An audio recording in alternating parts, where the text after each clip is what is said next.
여러분 성탄절이 다가오고 있습니다. 여러분 우리 한번 인사 좀 할까요? 메리 크리스마스, 해피 뉴 이어. 여러분 인사도 디테일하게 해야 됩니다. 인사도 아주 상냥하고 배려감이 느껴지도록 인사를 해야 됩니다. 그래서 중국의 왕중추라고 하는 분이 디테일이라고 하는 힘이라는 책을 썼습니다. 디테일의 힘.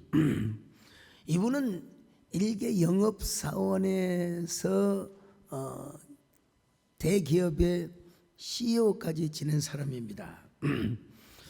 그는 10년 동안 일기를 썼습니다. 회사의 장단점 그리고 경영의 아이디어, 이게 바로 축적이 되고 농축이 되어 가지고 그가 훗날 디테일의 전도사라는 별명을 얻을 정도였습니다. 디테일이란 말이 무슨 말입니까? 말 그대로 작고 사소한 요소를 의미합니다. 근데 왕중추는 사회와 가정 그리고 개인의 성공과 실패를 가르는 핵심 중에 핵심이 바로 뭐냐? 디테일이라는 거예요. 디테일이요. 여러분 작은 것 하나가 회사를 죽느냐 사느냐의 기로점에 서게 한다는 것입니다. 그 사례를 몇 가지로 설명해 주고 있는데, 중국의 어느 식당은 수저의 위치, 물컵의 투명도, 메뉴판의 디자인까지 깨끗하고 정갈하게 잘 바꿔서 매출이 완전 들었어요. 심지어는 미쉐린 가이드에까지 올랐다고 합니다. 한 스타트업 대표, 스타트업이란 말은 그 신장 기업을 하는 사람인데 그냥 누구나 기업한 게 아니라 아주 혁신을 해가지고 폭발적으로 성장하는 이런 신생 기업을 의미하는데요. 요 대표가 투자 미팅 전에 의자의 간격과 조명의 밝기까지 점검해서 투자자들에게 신뢰도를 높여줬다는 이야기도 나옵니다. 스티브 잡스는 제품의 외관뿐만 아니라 내부 회로 배치까지 정갈하고 아름답게 아주 스마트폰, 우리는 스마트폰이라고 거기 아이폰이라고 하잖아요. 아이폰을 굉장히 아트하게 만들었다는 거예요. 아트, 그냥 기계의 어떤 회로만 뿐만 아니라 모든 생김새의 구조까지 아트하게 예술적으로 만들었다는 것입니다. 한 브랜드 매장은 계산 후에 쇼핑백을 양손으로 정중하게 건네는 서비스로 고급 이미지를 형성했고요. 반면 같은 가격대의 다른 매장에서는 비닐봉투에다가 그냥 건네서 주어서 매출이 반토막으로 줄었다는 얘기도 있습니다. 그러니까 여러분 우리 교회가요, 작은 것, 그리고 또 우리 안내하시는 분들, 또 교회 우리 직원들 정말 아주 세심한 배려가 있어야 한다는 겁니다. 이 왕중추는 세스 고딘 보고서를 인용하여 지금 우리에게 절실한 것은 참신한 아이디어, 뜨거운 열정, 그리고 원대한 꿈이 아니라는 거예요. 오히려 그보다 중요한 것이 있는데 그게 바로 뭐냐? 디테일이라고 하는 거예요. 디테일. 그는 이렇게 말합니다. 성공의 문턱에서 좌절하는 사람들은 도대체 무엇이 잘못되었을까? 열정이 없었을까? 꿈이 없었을까? 전략이 잘못되었을까? 여러분, 그건 기본이래요. 기본. 오히려 작고 미묘한 그 차이에서 성공과 실패가 판가름이 난다는 겁니다. 왕중추에 의하면. 근데 디테일이 뭐냐? 디테일이 뭐냐? 어느 부분에 꼼꼼하게 꼬장꼬장하게 신경을 쓰는 그런 단순한 업무 기술이 아니라는 겁니다, 여러분. 오히려 여러분 디테일의 진정한 의미는 뭐냐? 상대방을 존중하고 자상하게 배려하는 거예요. 참 상대방을 존중하고 자상하게 배려하는. 그러니까 꼼꼼함보다 뭐냐, 자상함이 더 의미 방점을 준다는 거죠. 그럴 때 고객은 감동을 받고 또 다른 사람을 데리고 오는 거예요. 저도 여러분 설교가 매주 달라지고 새로워져야지 맨날 같은 설교를 반복하면 여러분들이 은혜가 되겠습니까? 새로움이 느껴져야죠. 근데 성경에 보니까 디테일의 힘은 왕중추가 말하기 전에 성경에 이미 다 나와 있어요. 우리 하나님이 원래 디테일하신 분이요, 여러분요, 워낙 그냥 뭐 디테일이 강하고 뭐 이런 표현이 다 있지만 원래가 우리 하나님은 디테일하신 분이요, 원래 완벽한 디테일의 하나님이요. 왜 그러냐? 우리 하나님께서 천지 만물을 말씀으로 창조하셨지만 여러분, 우리 인간을 창조하실 때는 너무너무 디테일하게 우리를 만드셔서 하나님께서 사람을 흙으로 지으시고 그 코에 생기를 불어넣어 주셨다고 했잖아요. 자, 창세기 2장 7절 읽으십시다. 시작. 여호와 하나님이 땅의 흙으로 사람을 지으시고 생기를 그 코에 불어넣으시니 사람이 생명이 되니라. 자, 여기 생기를 그 코에 불어넣어 주셨다. 여러분, 이 생기란 말은 니슈마트 하임이라고 하는데 하나님의 생명의 기운입니다. 여러분. 오늘 우리가 하나님이 주신 생명의 기운으로 숨을 쉬고 있다는 사실을 아셔야 됩니다. 심장이 뛰고 있다는 사실을 아셔야 됩니다, 여러분요. 우리 이병헌 장로는 아까 2부 예배 끝나고 그랬어요. 뭐 AI 그게 뭐 대수입니까? AI가 무슨 사랑을 하고 자식을 낳고 생식을 합니까? 제가 그랬더니 지금까지는 그렇습니다. 아니요. AGI라고 그죠? AGI 시대가 와도요, 배터리 끄면 아무 소용없어요. 전원이 온이 되어 있을 때 여러분 AI도 살아 움직이고 지가 판단을 하든 말든 하는 거죠. 그랬더니 그것도 맞습니다. 여러분, 우리 하나님께서 우리의 생명의 배터리를 켜주셔서 오늘 우리가 지금 숨을 쉬고 있고 소목사가 소리를 지르고 있고 여러분요, 지금 여러분 우리의 심장이 뛰고 있음을 믿습니다. 참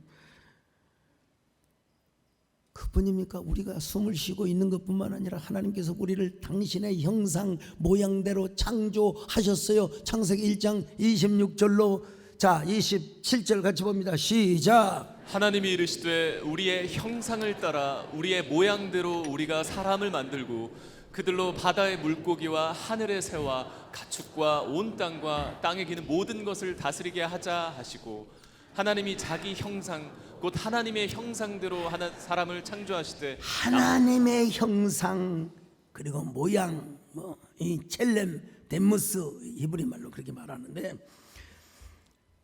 왜 우리 하나님의 형상대로 하나님께서 우리를 지으셨을까요? 이런 의미가 아니었을까요? 내가 너희들에게 동물과는 달리 나의 니슈마타임, 나의 생기를 너희에게 불어 넣어 주었어. 그리고 내가 너희들을 나의 모양과 형상대로 인격적 존재로 창조하였으니 너희는 마음을 다하고 성품을 다하고 힘을 다하여 주 너희 하나님을 사랑해라. 자, 신명기 6장 4절 5절 같이 보겠습니다. 시작. 이스라엘아 들으라, 우리 하나님 여호와는 오직 유일한 여호와이시니 너는 마음을 다하고 뜻을 다하고 힘을 다하여 내 하나님 여호와를 사랑하라. 오늘 우리도 마음을 다하고 힘을 다하고 뜻을 다하고 우리의 인격을 다하고 우리의 성품을 다하고 여러분 온 마음을 다하여 하나님을 찬양하고 섬길 수 있기를 바랍니다. 글그로 사람 지으사 그 코에 생기를 불어 넣어주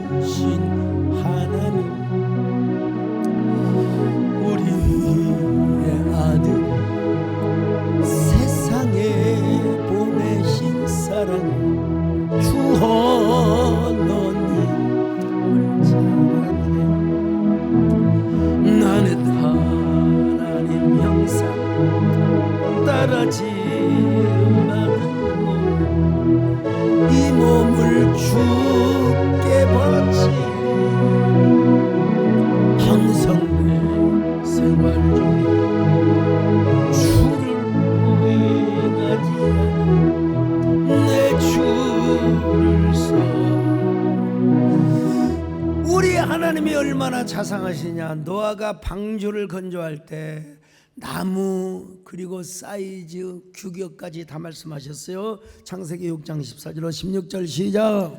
너는 고페르 나무로 너를 위하여 방주를 만들되 그 안에 칸들을 막고 역청을 그 안팎에 칠하라.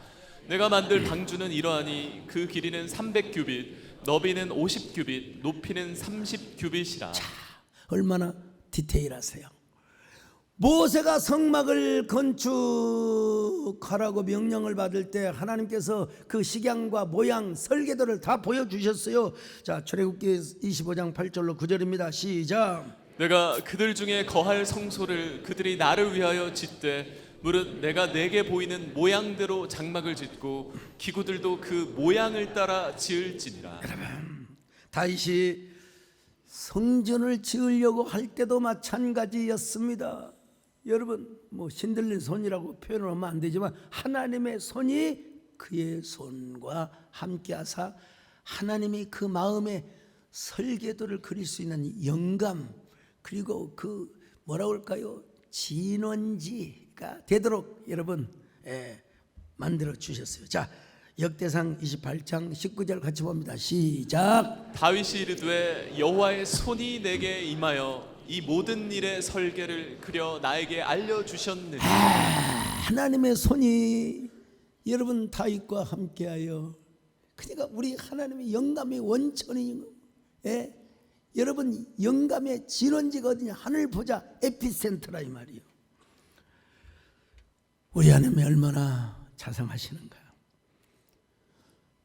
얼마나 자상하시냐면요, 딱 이것 한마디면 끝나요. 우리의 머리털까지 세고 계신 하나님이시다. 자, 마태복음 10장 30절 같이 볼까요? 시작. 너희에게는 머리털까지 다 세신 바 되었나니. 여러분이 여러분의 머리카락이 몇 개인 줄 아십니까? 몰라요. 이발사도 몰라요. 어떻게 그걸 다 셉니까? 근데 우리 하나님은 우리 머리카락까지 다 세고 계신대요. 혹시라도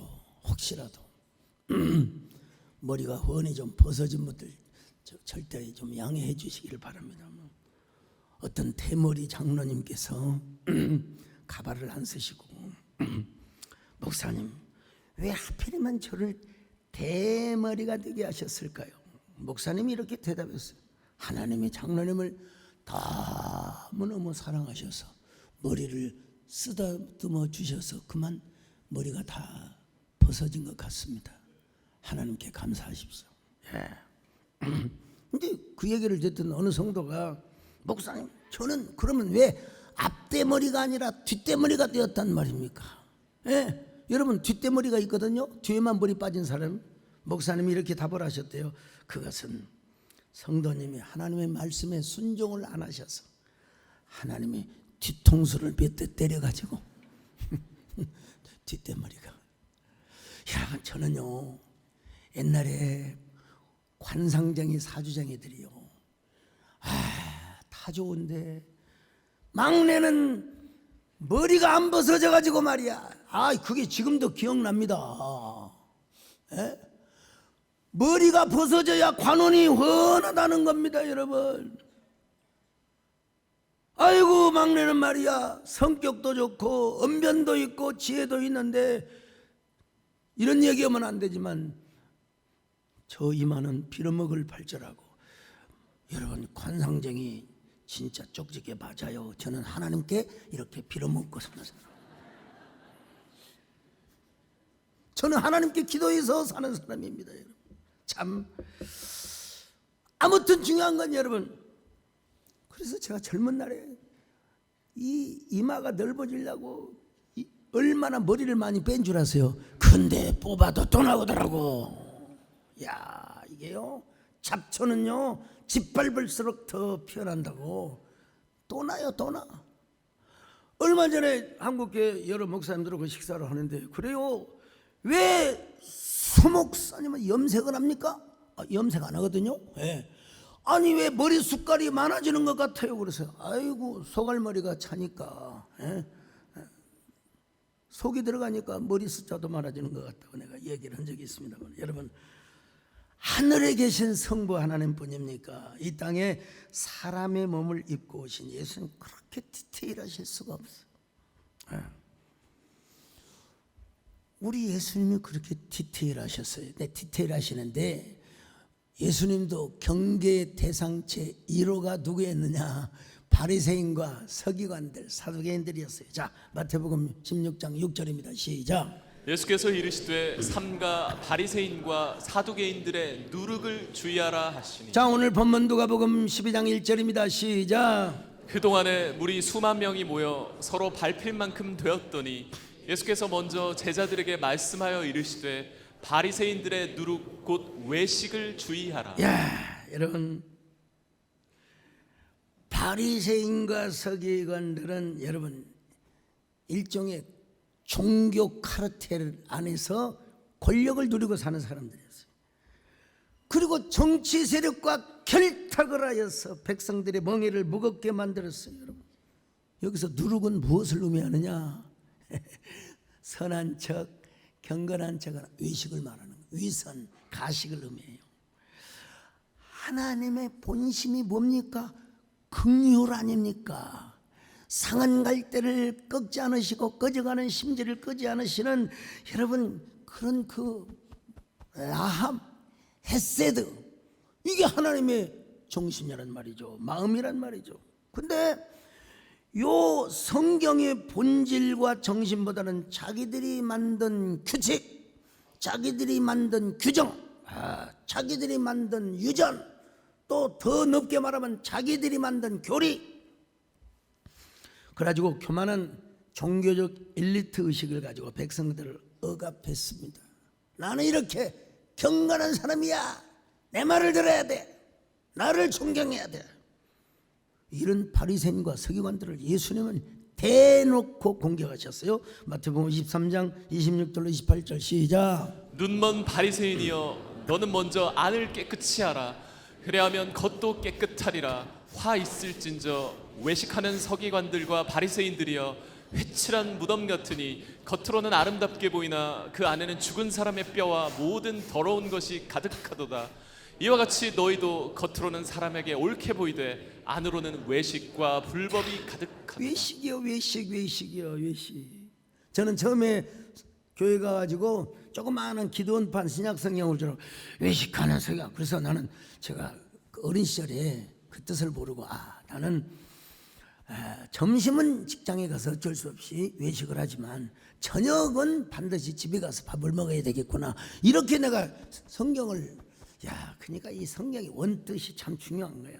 외식 그렇고 가르쳐 놓고 아니면 그 인용보를 좀 써놓고 그러면 좀 좋을 텐데, 아무튼 외식하는 바리새인과 서기관들아, 이 겉은 깨끗하되 속은 무덤과 같다. 무덤이 뭐예요? 그냥 우리 유성근 장님이 국가대표 유도 선수를 하셨지만 상갓집에 가셔서 음식을 못 드세요. 물도 못 마세요. 왜? 비위가 약해가지고. 저는 상갓집에 가서 여러분 배만 고프면 주는 대로 다 먹습니다. 남자가 이게 비위가 강해야죠. 그뿐이가 예수님은 당시에 부패한 왕이요 정치 지도자인 헤롯을 여우라고 해서 여우. 자, 누가복음 13장 31절로 32절 같이 봅니다. 시작. 곧 그때 어떤 바리새인들이 나와서 이르되 나가서 여기를 떠나소서 헤롯이 당신을 죽이고자 하나이다. 이르시되 너희는 가서 저 여우에게 이르되 오늘과 내일은 내가 귀신을 쫓아내며 병을 고치다가 제3일에는 완전하여지리라 하라. 왜 여우라고 합니까? 로마 황실의 온갖 비유를 맞추면서도 백성들에게 권력과 온갖 아첨을 다하는 두 얼굴의 정치인, 이 여우죠. 이중인격자. 당시에는요, 이 부패한 종교 권력과 정치 권력이 서로 손을 잡고 백성들에게 무거운 멍에만 지워준 겁니다. 이 표현을 우리 김민호 장로님의 표현을 빌려다가 쓰는 건데, 그때 우리 예수님은 뭐라고 말씀하셨습니까? 수고하고 무거운 짐진 자들아 다 내게로 오라. 내가 너를 쉬게 하리라. 자, 마태복음 11장 28절 같이 봅니다. 시작. 수고하고 무거운 짐진 자들아 다 내게로 오라. 내가 너희를 쉬게 하리라. 여러분, 우리 예수님이 지워준 멍에는 너무나 쉽고 가볍다는 겁니다. 예? 여러분, 우리가요 자발적 헌신, 또 자발적 진보, 또 자발적 성취, 뭐 이런 게 있어요. 자발적으로 누가 시켜서 너 말이야 주일날 교회 와야 돼, 11조 해야 돼, 그게 강요가 아니라 히브리 말로 코르반토다, 자원제, 감사제, 이걸 낙헌제라고 하는 거예요. 너무 좋아서, 너무 감격스러워서 이 기쁨을 이길 수가 없어. 이거 원래 지금 원고에 없는 얘기입니다, 여러분.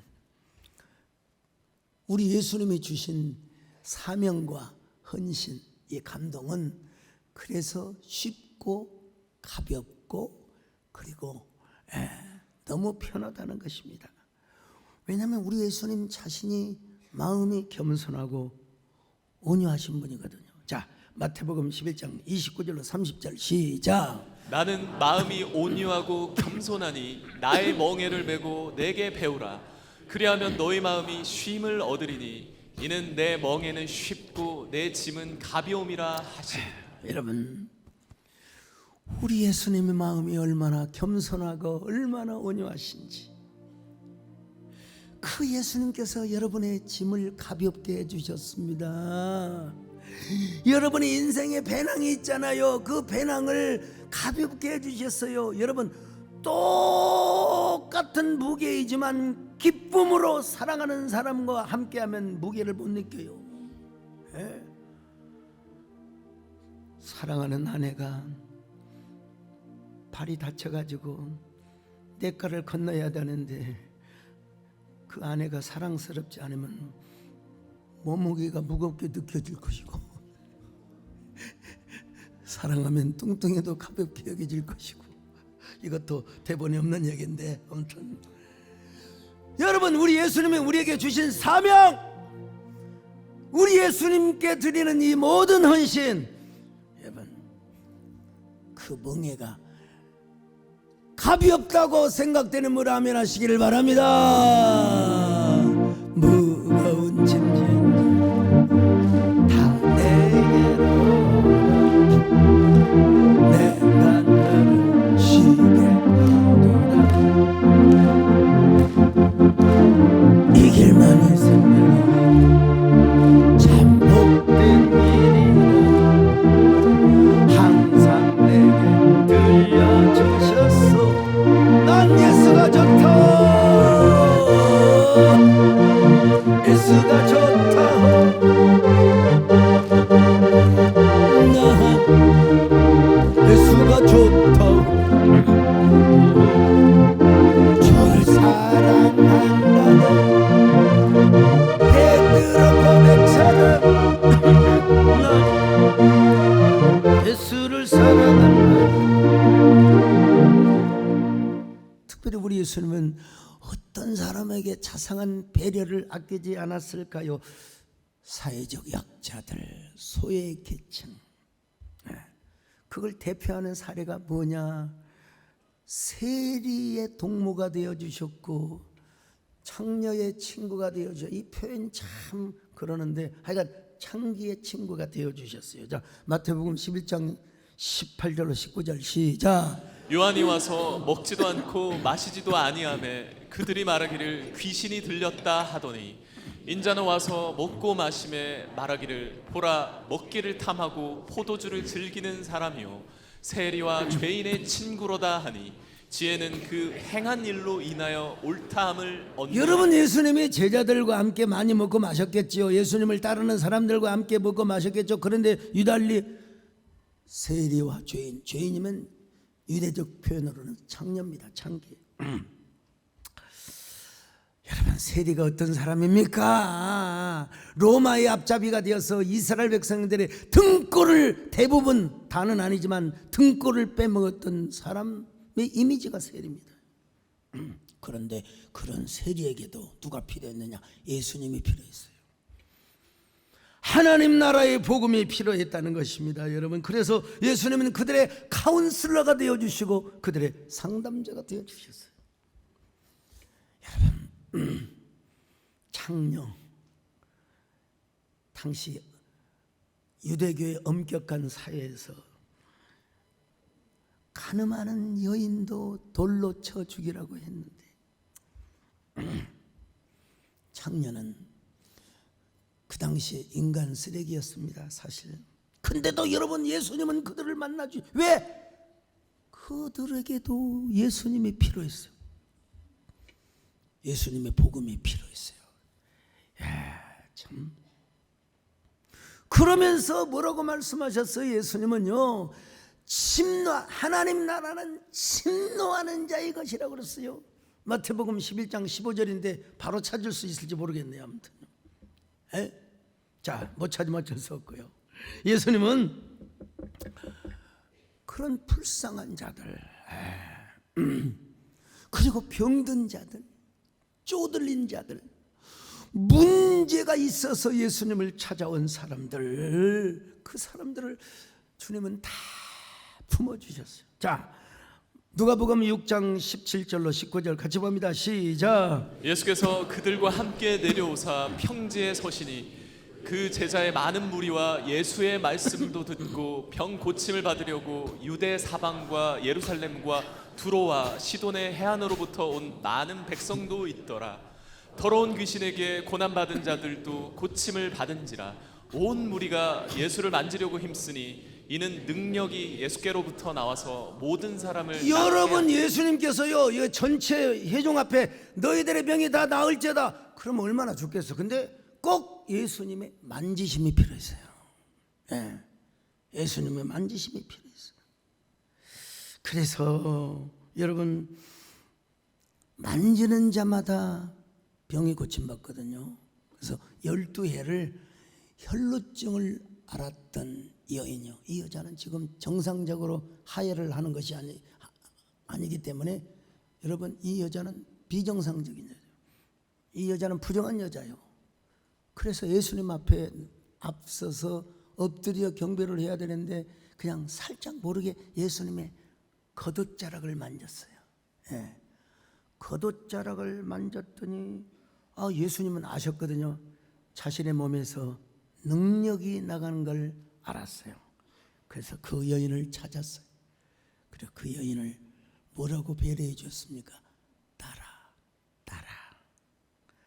내 믿음이 너를 구원하였으니 평안히 가거라.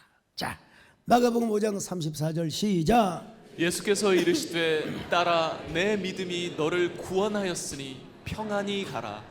내 병에서 놓여 건강할지어다. 자, 여러분, 이런 소문들이 말이요 그냥 막 퍼졌어요. 막 병자들이 몰려오는 것입니다. 주여, 나의 병을 고쳐주시기를 바랍니다. 그러니까 주여, 나의 병든 몸을 지금 고쳐주소서. 모든 병을 고쳐주니 주여 수고하시. 내가 지금 굳게 믿고 주님 앞에 구하고 주의 곧 오늘 이 시간도 주님께서 오셔서 여러분 한 사람 한 사람을 만져주시기를 바랍니다. 병든 사람들의 몸을 만져주시기를 바랍니다. 이 소문이 사방팔방으로 퍼지니까 수많은 사람들이 모여들었어요. 마가복음 9장 14절 시작. 그들이 제자들에게 와서 보니 큰 무리가 그들을 둘러싸고 서기관들이 그들과 더불어 변론하고 있더라. 오늘 본문에는 수만 명이 따랐다고 그랬죠. 누가복음 12장 1절 시작. 그동안에 무리 수만 명이 모여 서로 밟힐 만큼 되었더니 예수께서 먼저 제자들에게 말씀하여 이르시되 바리새인들의 누룩 곧 외식을 주의하라. 누룩을 조심해라, 외식을 조심하라는 거예요. 왜 그렇게 많은 사람들이 따라다녔을까요? 우리 예수님의 그 자상한 배려, 디테일한 친절, 그 자상한 배려심 때문에 따라다닌 거예요. 참, 우리 주님 앞에 나가면 다 누구나 긍휼히 여겨주셨거든요. 우리 하나님의 본성인 헤세드, 또 라함, 긍휼, 그걸 예수님이 다 본성적으로 원래적으로 갖고 계셨거든요. 제2위 되신 하나님이시기 때문에. 이것이 바로 뭐였냐? 군중을 사로잡는, 군중을 따르게 하는 제1 심쿵한 매력 포인트였어요. 사람은요, 인기가 있고 막 자기 이름이 막 붕붕 뜨면요 까칠해집니다. 내가 어떤 사람인데 말이야. 따뜻함과 포근함이 없어져요. 사람이 여러분, 자기도 사람인데 언젠가는 바람이 불면 흔들려요. 여러분, 바람이 불면 나뭇잎파리가 흔들리고 꽃잎이 흔들리는 게 자연현상이지. 여러분, 바람이 불어도 꼿꼿하게 서 있는 놈은 딱 누구냐? 전봇대 하나요. 여러분, 우리 예수님, 그래서 정호성 시인은 뭐라고 하냐? 나는 그늘이 없는 사람을 사랑하지 않는다. 우리 예수님도 그늘이 있는 사람들, 마음의 근심과 걱정과 삶의 질풍노도를 맞은 분들, 우리말로 말하면 고칠 수 없는 암, 고칠 수 없는 질병에 걸려있는 사람, 우리 예수님은 다 그들을 만져주셨습니다. 특별히 세리와 창녀들의 친구가, 이건 위대한 리볼루션이고 또 뭐요? 이노베이션이고 또 리노베이션이고, 그 예수님이 따르는 거죠. 제가 지난주 저녁 예배를 끝내고 우리 새 장로님들과 함께 첫 당회를 하였습니다. 제가 영혼을 담은 시쓰기, 부족하지만 책을 냈거든요. 이 책 내는데 한 10개월 걸렸어요. 10개월. 근데 2023년도에 너라는 계절이 내게 왔다는 책을 저 세비섬 북 콘서트를 세비섬에서 했는데요. 지금은 연말이라 장소 구하기도 그렇고 또 해를 넘기는 것도 좀 뜬금없고, 그래서 이제 궁리를 하는데 제 주변에 있는 분들이 그러지 말고 주일 저녁 예배 간단히 드리고 저녁에 북콘서트 하시면 어떻겠어요? 괜찮다고 생각이 들었어요. 그런데 제가 직접 연락받은 건 아니지만 우리 성광회 목사님이 연락을 받았다는 거예요. 출판사 쪽에서 그날 교보문고가 와서 좀 책을 판매하면 어떻겠느냐, 그 이야기를 듣고 제가 며칠을 주저주저했습니다. 이거 참 뭐 주일 낮은 아니지만 또 뭐 주일 낮에도 뭐 구례 뭐 어디 농수산 식품 팔아주고 뭐 그런 적은 있지만 아직 저는 그래 본 적이 없거든요, 사실요. 그런데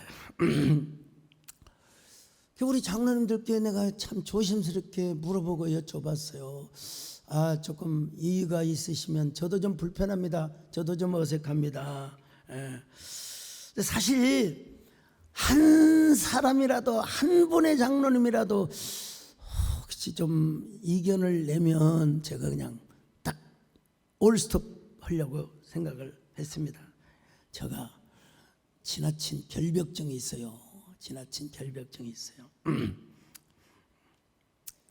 근데 우리 장로님들께서 다들 까칠한 발언을 한 번도 안 하시고 그냥 에브리싱 오케이를 해 주셔가지고 너무 미안하고 고마워서 여러분 그날 주일 저녁에 너무 장로님들 얼굴이 우리 장로님들의 그 뭡니까 모습들이 떠올라서 잠이 안 왔어요. 잠이 안 오는 거예요.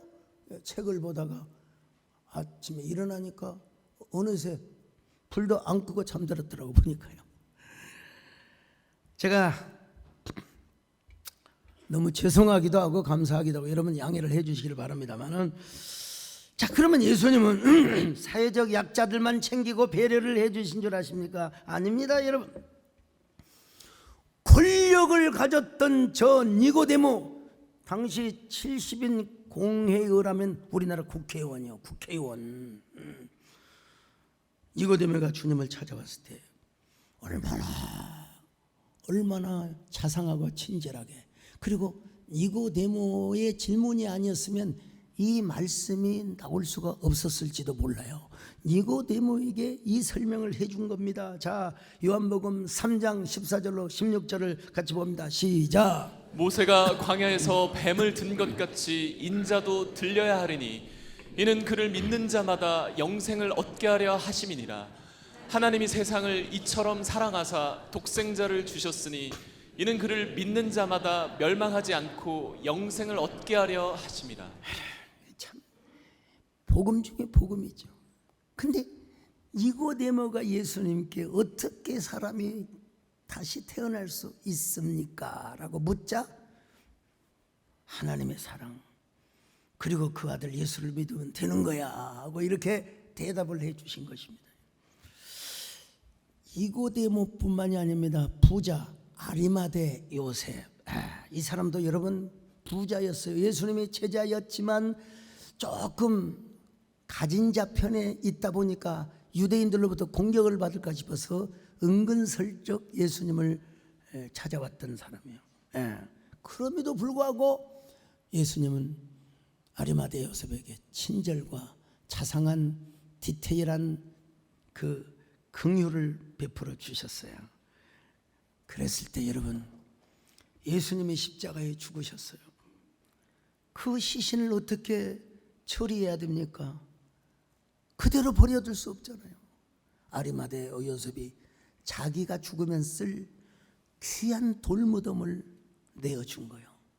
예수님 부활하실 때 부활하시더라도 우리 예수님의 시신을 이곳에 보셔야 한다고. 자, 요한복음 19장 38절로 40절 같이 읽어요. 시작. 아리마대 사람 요셉은 예수의 제자이나 유대인이 두려워 그것을 숨기더니 2일 후에 빌라도에게 예수의 시체를 가져가기를 구하매 빌라도가 허락하는지라. 이에 가서 예수의 시체를 가져가니라. 일찍이 예수께 밤에 찾아왔던 니고데모도 모략과 침향 섞은 것을 100리트라쯤 가지고 온지라. 이에 예수의 시체를 가져다가 유대인의 장례 법대로 그 향품과 함께 세마포로 쌌더라. 여러분,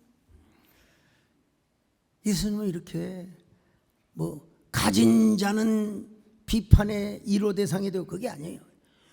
종교적 외식을 위선을 떠는 사람들은 공격했지만 가진 자여도 주님을 찾아오는 사람에게는 심쿵한 매력 포인트를 보여주셨던 거예요. 또 하나의 예수님의 매력 포인트가 또 하나 있어요. 가난한 자, 병든 자, 소외계층, 그 다음에 또 부한 자도 하나님이 그 예수님의 진리를 알기 위해서 찾아온 자들 다 심쿵 매력 포인트를 보여주신. 또 하나가 뭐냐, 예수님의 설교가 너무 쉬웠어요. 너무 쉬웠어요. 그렇다고 예수님의 개그맨은 아닙니다. 개그한 설교는 아닌데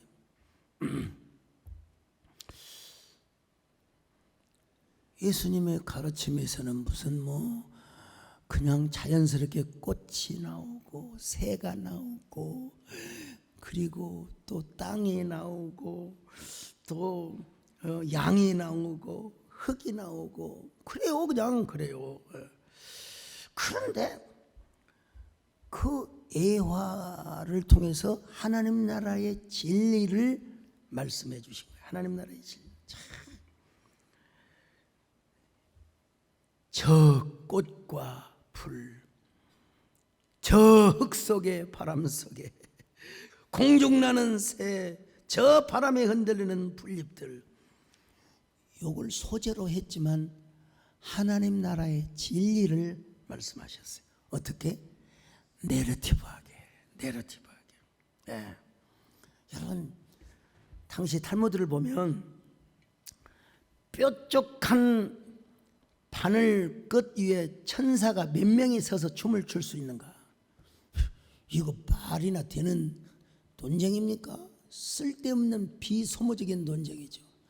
사막 한가운데서 모래를 가지고 어떻게 샤워를 할 수 있겠는가? 이런 미친 인간들이요. 모래를 가지고 어떻게 목욕을 할 수 있는가? 이건 완전 비소모적인. 러시아 정교회가 여러분 그런 논쟁을 하다가 뭐 성의를 얼마나 길게 하는가 짧게 하는가 그러다가 여러분 볼셰비키 혁명을 맞는 것 같았던 거예요. 우리 예수님의 말씀에는 진심이 있었어요. 전심이 있었어요. 자, 마가복음 6장 34절 시작. 예수께서 나오사 큰 무리를 보시고 그 목자 없는 양 같음으로 인하여 불쌍히 여기사 이에 여러 가지로 가르치시더라. 근데 여러분 그렇게 진심이 있고 전심이 있는 데다가 예수님의 말씀에는 뭐가 있어요? 권위가 있었어요. 권세가 있었습니다. 자, 마태복음 7장 28절 29절 시작. 예수께서 이 말씀을 마치심에 무리들이 그의 가르치심에 놀라니 이는 그 가르치시는 것이 권위 있는 자와 같고 그들의 서기관들과 같지 아니함일러라. 바리새인과 서기관들은 왜 그랬느냐? 여러분 완전히 자기들이 만든 신조, 교조, 교리, 권위, 뭐 또 유전, 전통 안에 갇혀 있었어요. 근데 여러분 그러니까 그들이 하는 말이 그냥 세계 경력기처럼 그냥 자기들 혼자 경건한 척하지만 예수님은 그 말씀이 얼마나 새록새록 얼마나 새롭게도 그냥 그 한마디 한마디가 일상의 언어였는데 어쩌면 이렇게 우리의 심장에 백성들의 심장에 파문을 일으켰는지 몰라요. 참. 그러면서도 그 말씀에는 생명력이 있었고 권위가 있었고 권세가 있었던 것입니다. 오늘 오래된 교회 백수십 년 된 교회가 다 그런 건 아니지만 그런 곳에 가서 보면 저한테 주문합니다. 목사님 혹시 설교 중에 대중가요 불러주지 마세요. 미리 부탁을 합니다. 근데 하다가 나온 걸 어떡해요?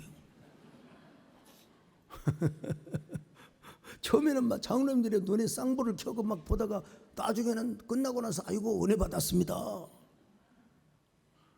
아니 어디 가서는 말이야 동로마 제국이 망하고 막 동로마가 망해서 이렇다고 했더니 또 어떤 장로님들 와가지고 아이고 목사님 동남아에 대한 이야기 잘 들었습니다. 어떻게 그렇게 말을 동남아하고 동남아는 다릅니다 여러분. 여러분 찌들어져 있고 너무나 구조화되어 있는 교회는 뭐예요? 기득권 싸움을 합니다. 항상 기득권 싸움을 해요. 그러니까 내가 봐도 김교신 선생님 성경을 믿는 믿음은 너무나 훌륭해요. 훌륭해요. 근데 그가 일본에 가서 우찌무라 간조를 만나서 그분의 전도를 받고 예수를 믿습니다. 근데 교회를 가니까 그 일본 교회가 뭐 자리야 몇백만 명, 몇천 명 모이는 교회는 하나도 없고 우리 교회 같은 교회는 한 군데도 없습니다. 일본 다. 근데도 그 100명, 200명 모이는 그 안에서도 싸움과 분쟁이 있더라는 거야. 그래서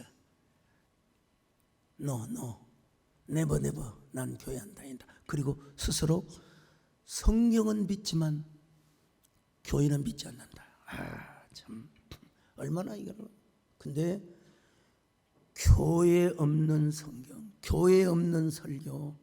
아니 교회가 뭐예요? 그리스도의 몸인데 요즘 이상하게 탈교회, 변형교회, 기형아적인 교회. 그런데 여러분 저는 주님의 성경적 교회를 저는 추구합니다. 근데 성경적 교회가 되려면 저부터 날마다 새로워져야 됩니다, 여러분. 아이, 제가 새로워지지 않고 어떻게 신년 축복 성회를 준비합니까? 어떻게, 여러분, 제가 새로워지지 않고 어떻게 작년 여름 수련회는 말씀을 여러분 제가 준비할 수 있겠습니까? 여러분, 이번 신년 성회도 기대하시기를 바랍니다. 아니, 맨날 헌 것 가지고 또 하고 그 강연 가지고 또 하고 그러면 얼마나 좋겠어요. 그러나 여러분, 우리 예수님은 원래가 새로운 분이었지만 저도 예수님의 생기를 받고 또 새로워지고 또 새로워지고 또 성경이 딸리 보이고 또 성경이 또 새롭게 보이고, 여러분, 그래서 제 설교는 쉬우면서도 그 안에 진리가 빵빵하고 그러면서도 여러분 권위가 있다는 거예요. 왜? 누구를 닮아서? 예수님을 닮아서. 예, 여러분 모두도 예수님의 심쿵한 매력 포인트를 세상에 보여주는 사람 되시기를 주의 이름으로 축원합니다. 너희는 그리스도 향기여 세상의 빛이 언제나 어디서 향기와 빛을 발하라. 하나님, 우리 예수님의 심쿵한 매력 포인트를 소유하고 우리 세상의 빛과 소금으로 전달되는 저희들 되게 하여 주시옵소서. 예수님의 이름으로 기도 올리옵나이다. 아멘.